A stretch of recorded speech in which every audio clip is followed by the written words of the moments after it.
Olá, meus queridos, que bom estar de volta. Estamos aqui com mais um episódio do Pod Ellen, o podcast da Ellen. Que prazer estar com você mais uma vez. E hoje nós temos um convidado de honra muito prestigiado em Águas Formosas e eu tenho certeza que você vai amar ouvir a história dele.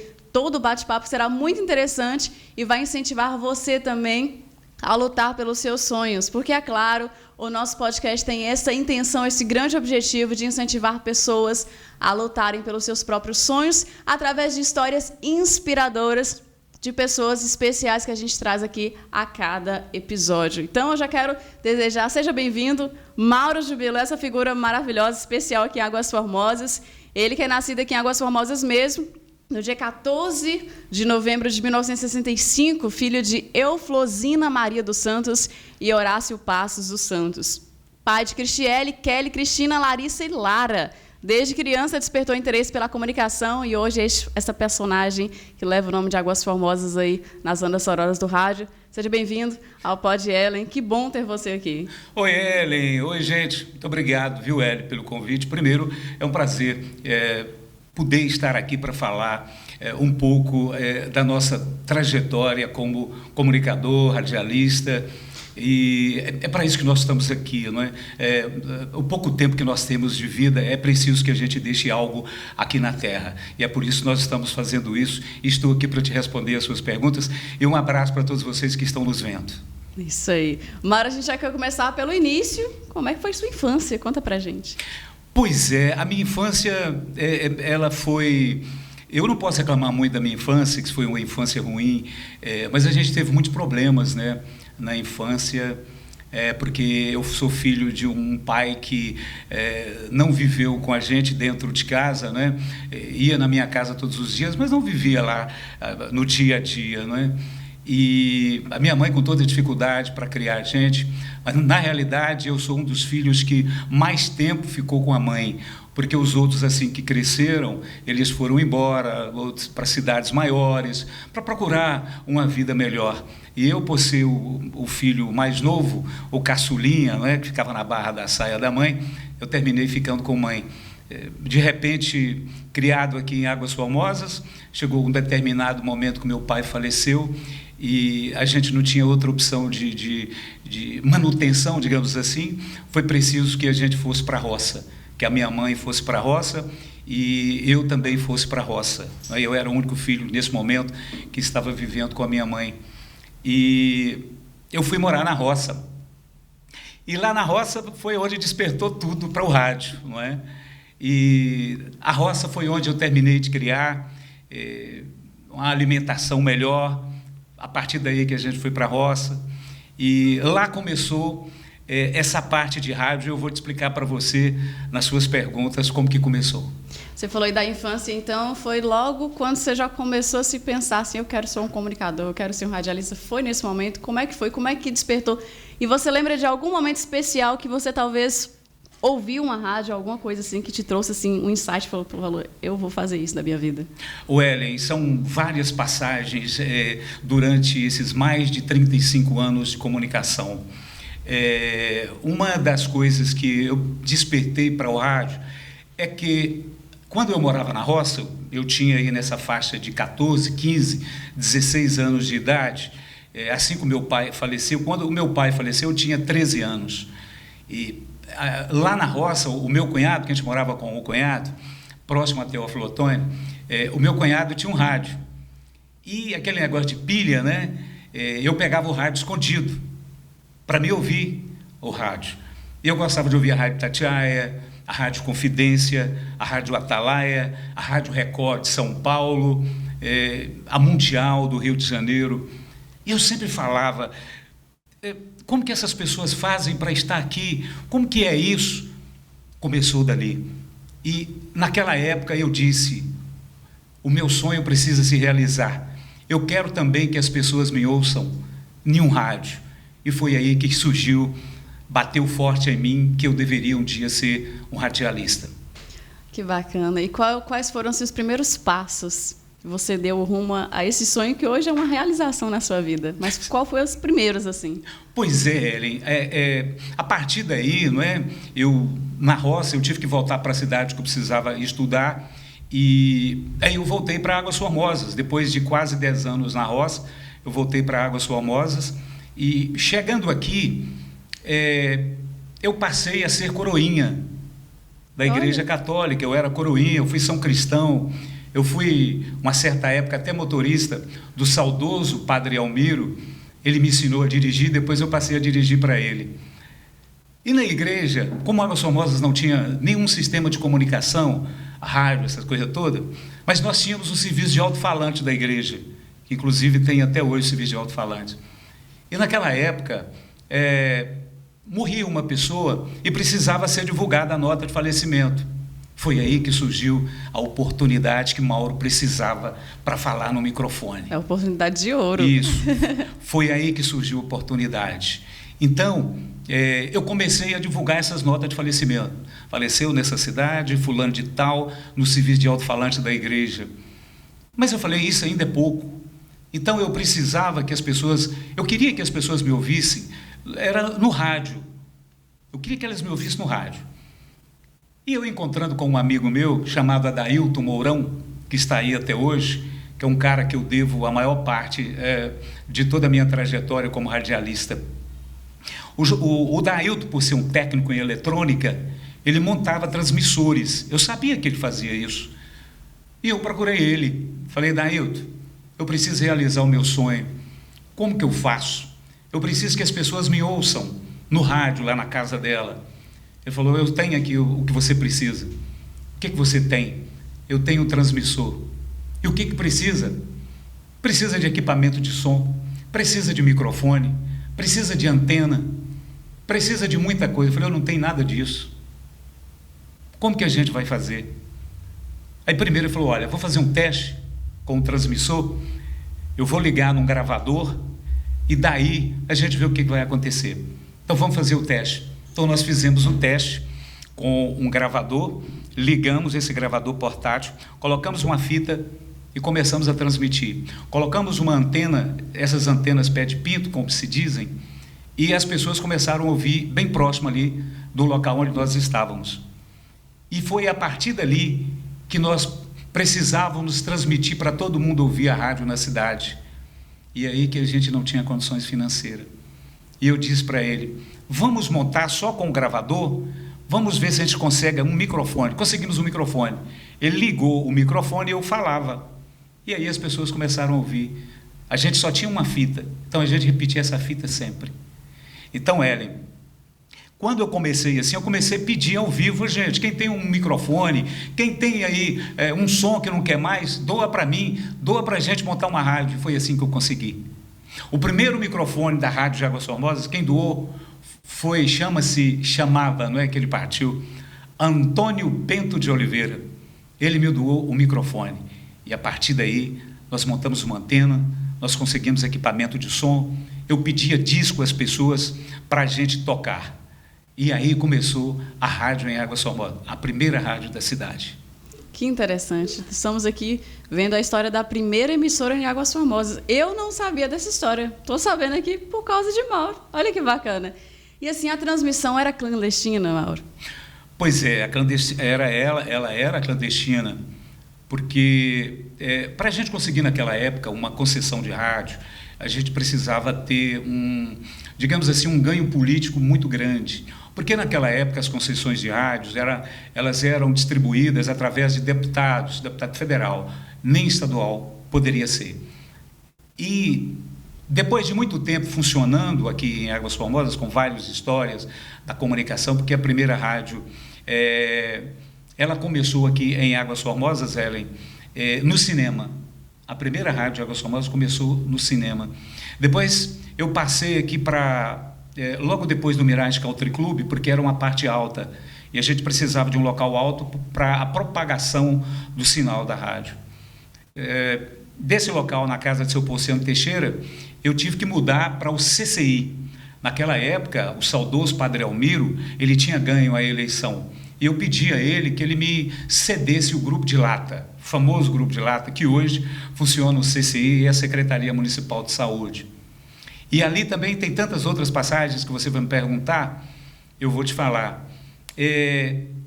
A rádio, após funcionar 4, 5 anos a rádio clandestina, eu passei por muita dificuldade, porque a Polícia Federal, ela não permitia, você me fez essa pergunta, ela não permitia o funcionamento de uma rádio clandestina. E, a partir dali, eu vou te contar essa parte, uma parte que foi muito difícil para mim, não é? Porque uma pessoa chegou no estúdio da rádio com uma arma na minha cara. Nossa. Então foi muito complicado essa época, que eu vou contar mais para frente. E após esse tempo funcionando, você me fez a pergunta, a gente precisava ter uma concessão de rádio. E o Ibs, que hoje é o meu colega de trabalho, é meu patrão, já há 30 anos, o Ibs era meu cliente. Ele era meu cliente. E eu perguntei para ele: ô Ibs, nós precisamos de uma concessão de rádio aqui na cidade. E você tem um padrinho que é deputado. Ele falou: e como que isso funciona? Eu falei: funciona assim. Ele foi embora, não deu muita bola para aquilo não. Aí depois de um certo tempo, ele disse que eu vi na Rádio Globo do Rio de Janeiro, flamenguista, roxo. Ele lembrou do que o menino tinha falado para ele. Ele então pegou o telefone e ligou para o deputado Zé Santana. E o deputado Zé Santana: Binha, arranja 2 sócios que você já ganhou a concessão de rádio. Caramba! Que é a Rádio Integração. Então foi assim, quando ele me procurou, eu já não estava mais em Águas Formosas, eu já estava em Joaíma, na Liberdade, já tinha um tempo que eu estava lá com o cantor Eduardo Araújo, me convidou para ir para lá. Foi aí que eu tive que acabar com a rádio aqui, porque a Polícia Federal, ela queria, na verdade, até me prender, porque eu era muito insistente, porque eles vinham aqui, Ellen, fechavam a rádio, e no outro dia o Dailton já estava pronto para fazer o outro transmissor. Aí eles levavam o equipamento da gente, eu pedia de novo na rádio, ganhava som, ganhava antena, ganhava microfone, e assim a gente foi perpetuando. Que luta, muita luta. Mas assim, que bom que deu tudo certo. Mas assim, teve algum momento engraçado durante esse período de fiscalização que você poderia contar, alguma história assim dentro disso? Ou até essa questão, você falou de quase foi preso, como é que foi isso aí? Pois é, Ellen, a fiscalização ela era constante, não é? O Ministério das Comunicações, naquela época, eles eram mais, digamos assim, efetivos na fiscalização. Hoje existe, mas hoje eles têm mais a tecnologia, né? Eles sabem onde tem as emissoras de rádio. E naquele tempo, não, eles tinham que ir nas cidades. Então, eles pegavam a gente de surpresa. Eu não sabia a hora que eles iam chegar. E chegavam sempre. Aí passava 6 meses, passava 1 ano, eles estavam chegando. Batia na porta, abria, era eles. E levavam tudo. Levavam tudo. E a gente recebia uma notificação que não podia mais funcionar. E eu, muito novo, rapaz de 17, 18 anos, não é? E foi assim. Aí, quando eles fecharam a última vez, foi logo na sequência que eu recebi um convite. O Eduardo Araújo montou a Rádio Liberdade de Joaíma. Ele soube que eu tinha fechado a rádio. Então, eles me procuraram, o Eduardo e o Aurino, e eu, em 1990, eu terminei indo para Joaíma, fiquei lá em torno de 5 anos, a rádio iniciou comigo, e eu fiquei lá durante 5 anos, depois eu fui para a Bahia, que é outra história. Muita história para contar. Mas, assim, voltando um pouco nas transmissões, nas primeiras transmissões, você deu nome a essas transmissões? Tinha um nome de rádio? Como é que ficava essa questão? Pois é, quando eu comecei com a primeira rádio, aí eu muito, quer dizer, jovem, inexperiente, eu era muito fantasioso, tinha muitas namoradas, conseguia 3, 4 namoradas de uma vez só. Era muito namorador, porque rádio era algo diferente. E as pessoas me tinham como uma pessoa diferente, porque eu entrava na casa das pessoas todos os dias, e elas viam isso, mas eu não era nada diferente, como eu não sou diferente. Eu sou igual a todo mundo, simplesmente é a minha profissão. Assim como o pedreiro tem a profissão dele. Muitas pessoas veem diferente o pedreiro, mas ele é igual a qualquer um de nós, e assim como eu sou. E aí eu tinha que colocar os nomes nas rádios que eu montava. Então, a primeira rádio em Águas Formosas chamava-se... Porque antes, Ellen, de montar, essa passagem que eu gostaria de falar, antes de montar a primeira rádio, porque é muito grande... Eu comecei a trabalhar no supermercado, vou chegar nessa parte, do supermercado Zé Henrique, trabalhava lá, embalador, e ele tinha uma loja, né? essa loja de eletrodoméstico, e chegou um gravador grande. Só que antes de ter esse gravador, eu ia para os campinhos de várzeas, e nesses campinhos eu ficava em cima do barranco, narrando futebol. Mas eu não tinha um microfone, eu não tinha nada, era como eu estou aqui agora. Eu ficava lá narrando futebol e as pessoas assustavam com aquilo, né? Esse cara está ficando louco, esse cara está falando sozinho, narrando, gritando futebol aí. Então foi assim. Como eu estava trabalhando no supermercado, chegou um gravador, realizar o sonho, gravar minha voz, para que as pessoas pudessem ouvir a minha voz.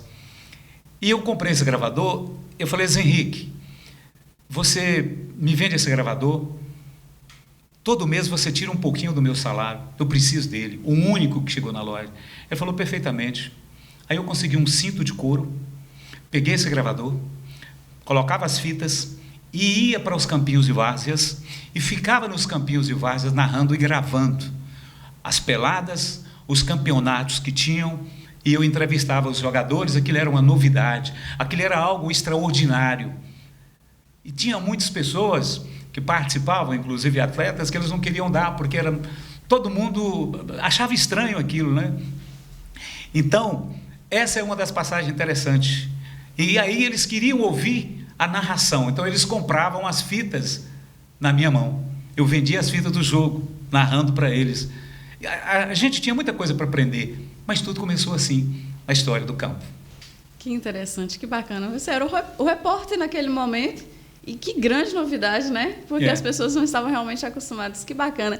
Mas e as músicas, Mauro? Porque assim, hoje a gente tem a facilidade de passar uma música, né, que a pessoa pede ali, o ouvinte pede, a gente tem aquela facilidade de colocar a música para rodar. Como é que você fazia naquela época? Aí é que é o problema, porque não existia tecnologia avançada, principalmente no meu caso, que é interior, e a gente não tinha dinheiro nenhum. Olha, gente, eu não tinha um disco. Eu não tinha um disco para tocar. Uma das pessoas que me ajudou muito, a dona Emília Pinto, eu precisava de disco e eu pedi a dona Emília. E todas as vezes que a dona Emília viajava, Ellen, ela trazia um disco para mim. Trazia Fagner, Zé Ramalho, todos os artistas da época. Então ela me ajudou muito também, quero aqui lembrar dessa passagem. E muitas outras pessoas. Telefone era algo do outro mundo. Eu tive um primeiro telefone na rádio. Esse telefone e a linha foram doados pelo saudoso Newton Quaresma. Saudoso Newton Quaresma, que Deus o tenha.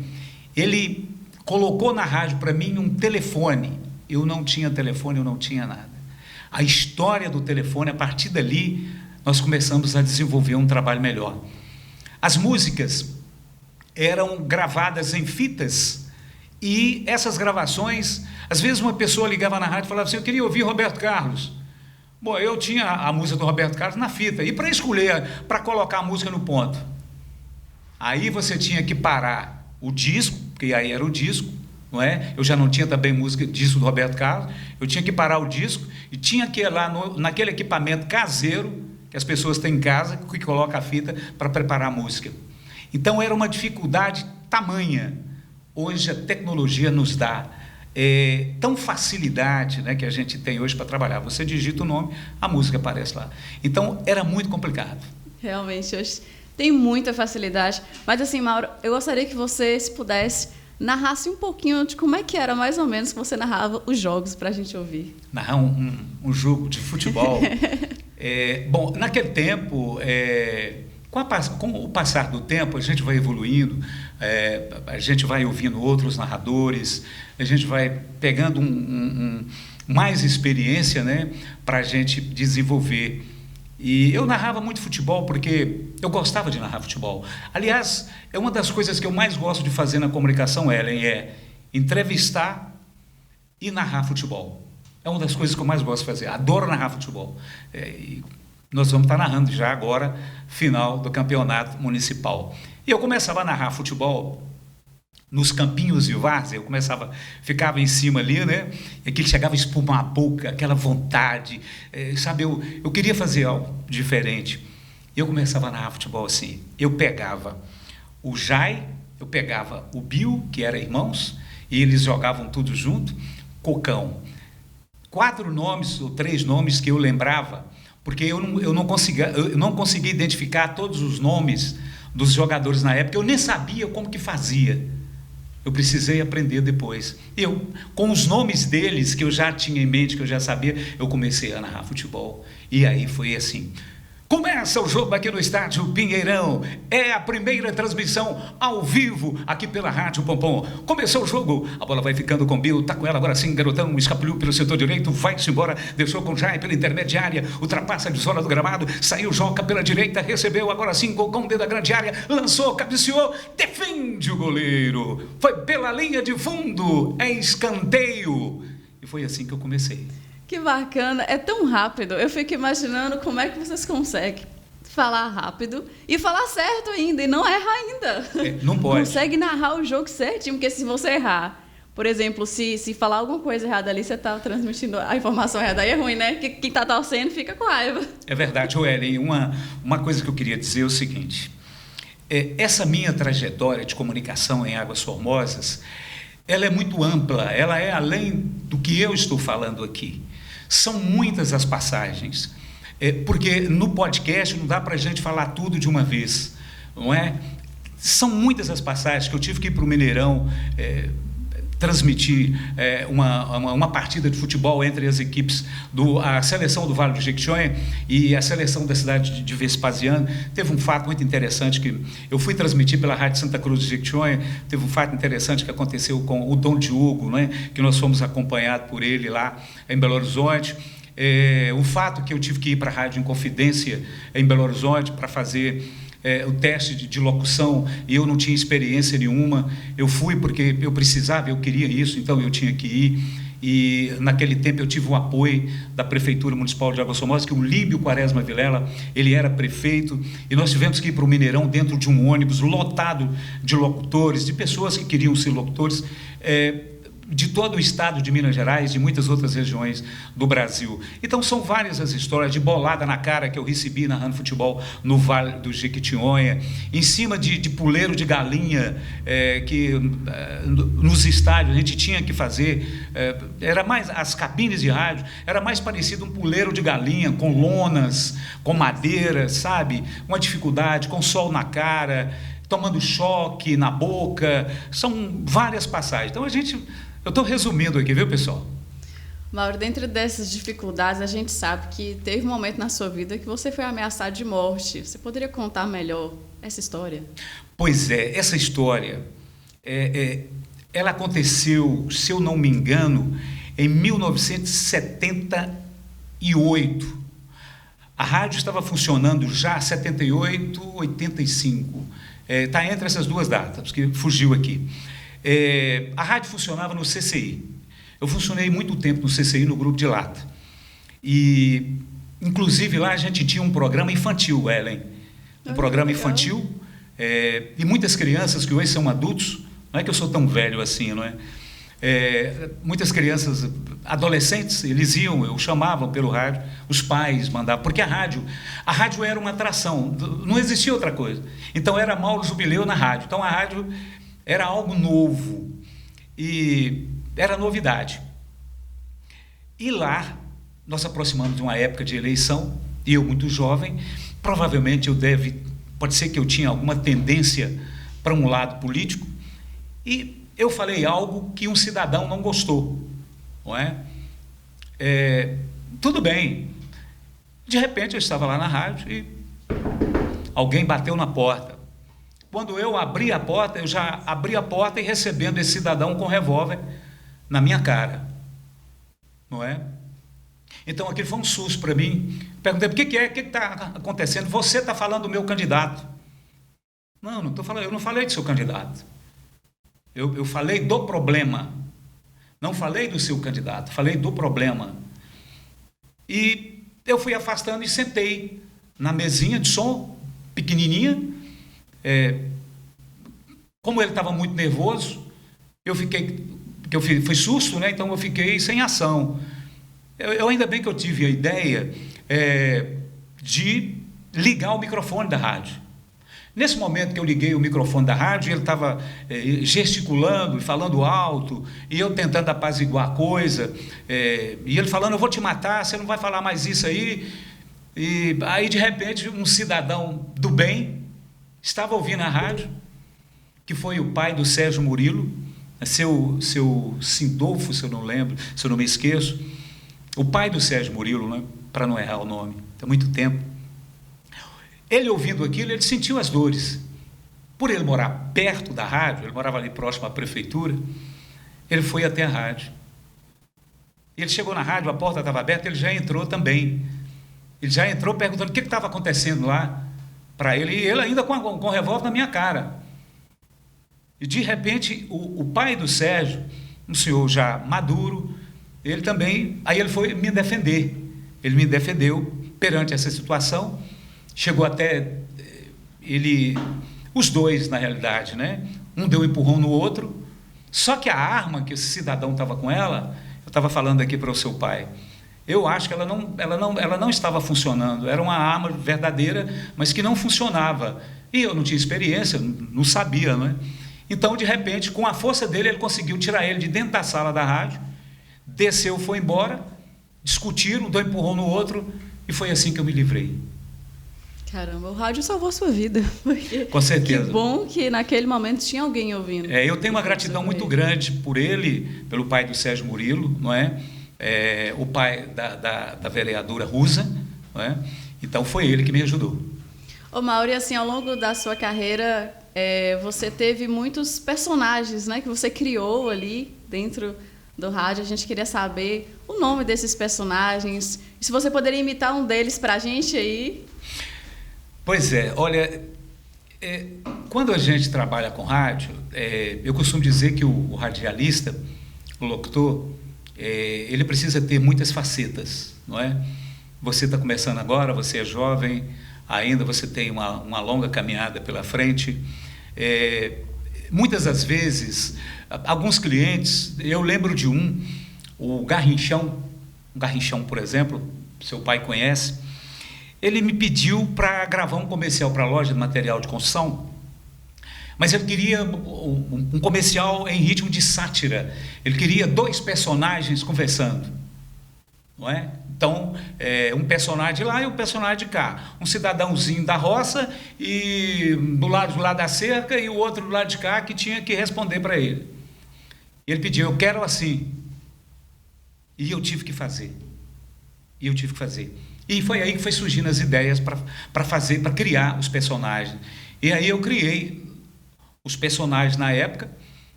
Era um senhorzinho e o outro também o senhorzinho, e os dois conversando. Eu lembro que, é muito tempo, né, Ellen? A gente vai esquecendo, vai surgindo coisas novas. Eu lembro que ele chegava, eu não vou colocar aqui como que foi feito, eu vou simplesmente sintetizar que foi feito assim. De repente o cidadão chegava, falava do outro lado da cerca, mas uai, padre, o que você está fazendo aí, homem? Aí o outro chegava e falava assim, padre, a desgraceira lá em casa está feia, a casa está molhando tudo, a mulher está querendo separar de eu porque está molhando as telhas, está tudo quebrada.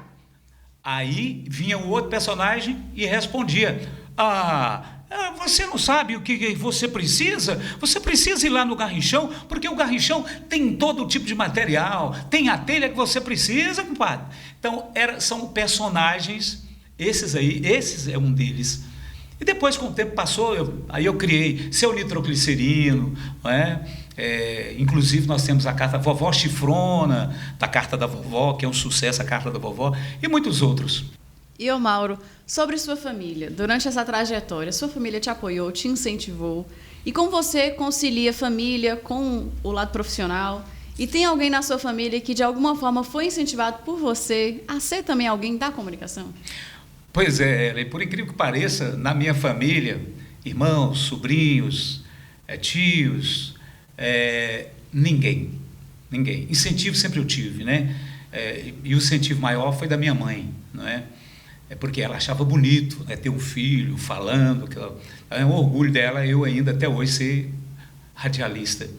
Mas da família, assim, sobrinhos, tios, como eu disse, não tem ninguém. Mas eles sempre me apoiaram. Mas, na realidade, Ellen, eles não acompanhou toda essa minha trajetória, porque na maioria dos meus irmãos, eles moravam fora, e como moram até hoje, né?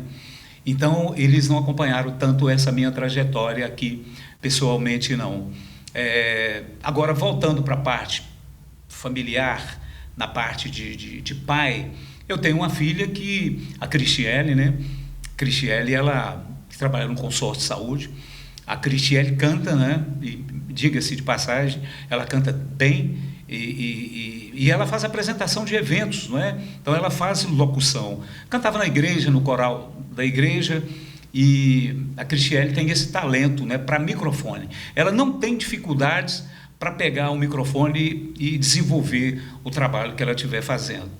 Então, assim, só mesmo a Cristiele. Mas eu sempre tive o apoio deles, eles têm muito orgulho disso.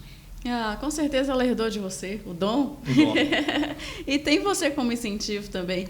Mas, assim, a sua mãe, nessa história toda, assim, qual a importância dela na sua história, na locução? Pois é. Incrível que pareça, mãe, o meu nome foi dado quando eu ainda estava na barriga, né? Lá nos primórdios, não é? A minha mãe, quer dizer, não tão longe assim, viu, gente? A minha mãe foi num evento, segundo ela me contando, ela foi num evento na Praça da Rodoviária, muitos anos, né? Ela estava grávida. E nesse evento tinha um locutor, e o locutor chamava-se Mauro. Ela achou bonito, locutor, Mauro. Então, quando eu nasci, ela já colocou o nome de Mauro. Então, eu acho que quando as coisas têm de acontecer e ser, já é algo que já vem predestinado, não é? E, então, ela sentiu lá esse dia, será um dia meu filho também está na mesma situação? Então, mãe teve, de certa forma, uma participação muito importante nisso. Eu acho que já vem de lá, coisa que já vem, coisa de Deus mesmo. Amém. E assim, Mauro, durante a sua infância, sua mãe também falava com você sobre isso? Te contou essa história logo na infância? Ou essa história foi contada depois, que você talvez já estava na área da locução? Como é que foi? Essa história foi contada logo de início, assim? Não, ela me contou isso depois que eu parti para a comunicação. Não é? Depois que eu parti para a comunicação, porque eu acho que foi quando ela lembrou, não é? Porque, sim, por ter muito tempo, ela lembrou, falou, olha, o seu nome foi... Eu coloquei o Mauro porque tinha um locutor na praça, assim, falando, então, falei, vou colocar o nome do meu filho, se for homem, Mauro. Então, mãe foi digamos assim, o calcanhar de Aquiles. Que bênção. Um abraço para sua mãe. Como é que é o nome da sua mãe? Euflosina, Dona Flor. Euflosina. 100 anos. Nossa! 100 anos, bem, cabeça ótima, não é? Não tem problema de doença nenhuma, e desafio qualquer um a ir até lá em casa para discutir com ela em relação a namorados. Então, Mauro, assim, que bom tê-lo aqui. Assim, mas teve algum momento, você contou a sua história, parte dela, né, porque é muito grande, muito. Mas assim, algumas dificuldades e também muitas vitórias, mas teve algum momento crucial que você fala assim, naquele momento eu queria desistir, sair fora dessa vida de radialista e ia partir para outra coisa, mas desistiu e voltou atrás? Como é que teve algum momento? Ô Ellen, eu vou ser sincero com você. Eu tive quando a Polícia Federal, naquela época que a Polícia Federal fazia fiscalização presencial. Eles vinham muito aqui, como eu disse, né? E eles prendiam todo o meu equipamento, e eu não tinha outro equipamento, eu tinha que sair pedindo para que as pessoas pudessem me ouvir, que era o sonho. Eu pensei em parar, porque eu fiquei com medo de ser preso. Quando eles fecharam a última rádio, era essa a ideia, parar. Falei, eu não vou montar mais rádio aqui em Águas Formosas, porque eu não posso. Aí foi quando surgiu o convite do cantor Eduardo Araújo para mim ir para Joaíma, porque eles montavam uma rádio lá. Então ele queria que eu fosse para lá para cuidar da rádio. E eu terminei indo para lá. Então foi aí que abriu as portas e a gente deu sequência. Em Joaíma foi quase 5 anos que eu trabalhei, que tem uma história muito grande também, uma história registrada aí no Vale do Jequitinhonha. Que maravilha. Então foi por pouco. Verdade, quase. E que bom que você persistiu. Assim, Mauro, a sua história é inspiradora. para quem está começando talvez nessa área, ou para quem está começando em outra área, mas assim quer seguir uma carreira, tem um foco, tem um objetivo, qual conselho assim que você daria que para você funcionou e você passaria assim para frente para alguém assim que está começando? Olha, Ela, eu vou te dizer uma coisa, viu? Eu vou dizer uma coisa para você que está ouvindo. Ser locutor, ser radialista, muitas pessoas confundem as coisas. Não basta só ter voz. Você não precisa só, não, eu tenho uma voz bonita, eu vou ser locutor. Não preocupa com a sua voz. Se sua voz é bonita ou se sua voz é feia. O que você precisa ter é talento, é desenvoltura, é não ser inibido para falar. Então, se você tem isso, se você tem um sonho, você gosta de falar, se você fala sozinho dentro do banheiro, se você pega um microfone e fala, mas eu não tenho voz bonita, não preocupa com a voz, preocupa com o seu talento e o trabalho que você vai fazer bem feito. Então, se você faz isso aí, você vai conseguir. Outra coisa, não deixe que pessoas atrapalhem o seu sonho, porque eu ouvi muitas coisas ruins que até na época me fez ficar muito triste.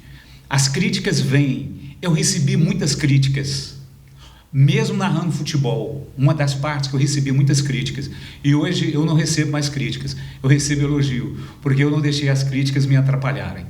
Isso aí, falou tudo, Mauro.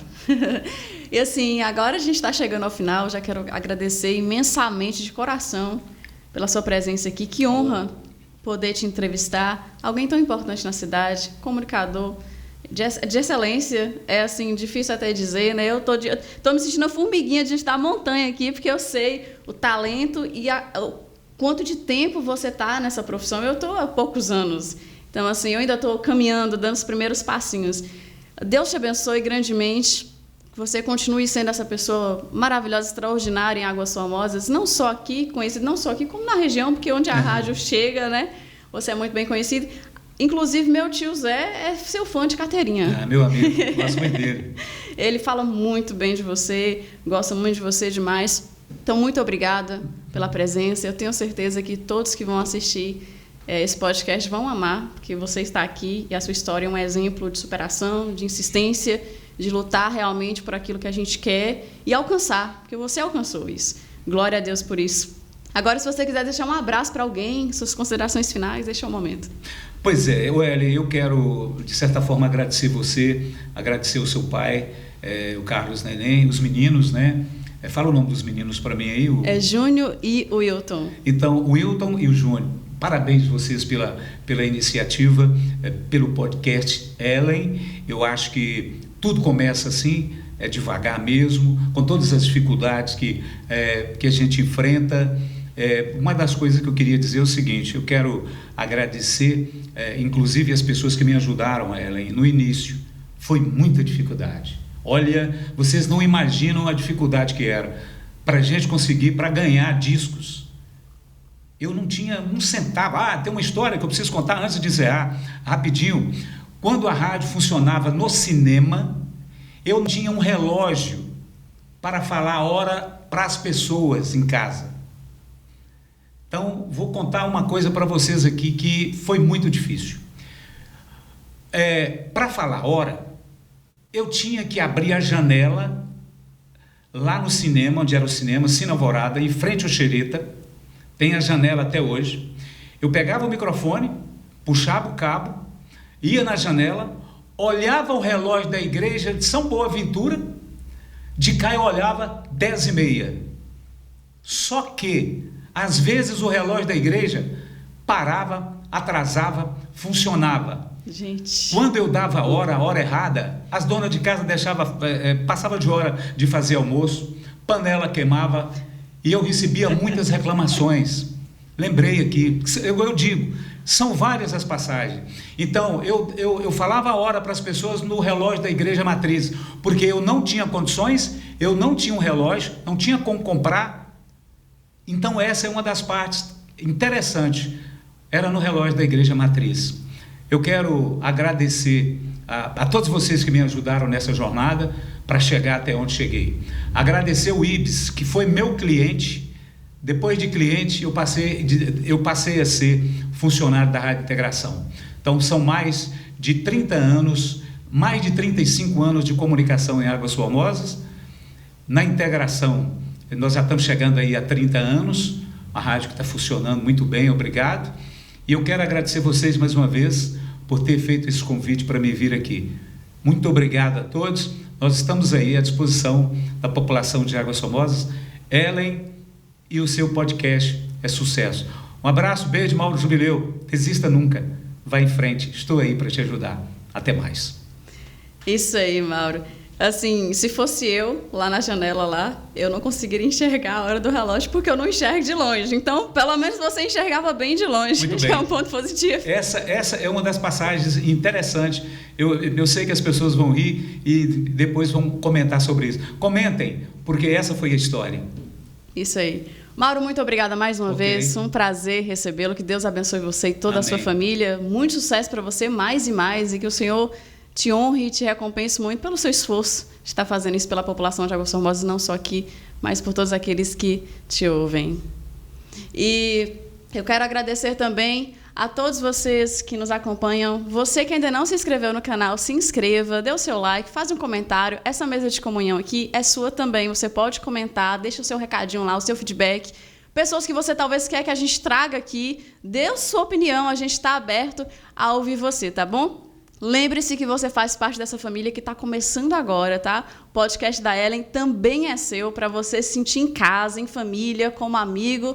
Deus te abençoe sempre. Esse foi o nosso segundo episódio do podcast da Ellen, Pod Ellen. E claro que teremos muito mais para a glória do Senhor. Nós honramos o Senhor, porque é Ele quem faz tudo isso aqui. Sem Ele, nós não estaremos aqui, nós não poderíamos fazer nada. Pod Ellen, um ponto de luz em meio ao caos do mundo. É isso que nós queremos ser, queremos fazer por você. E Deus te abençoe hoje e sempre. Então, um abraço forte para você e até o próximo episódio.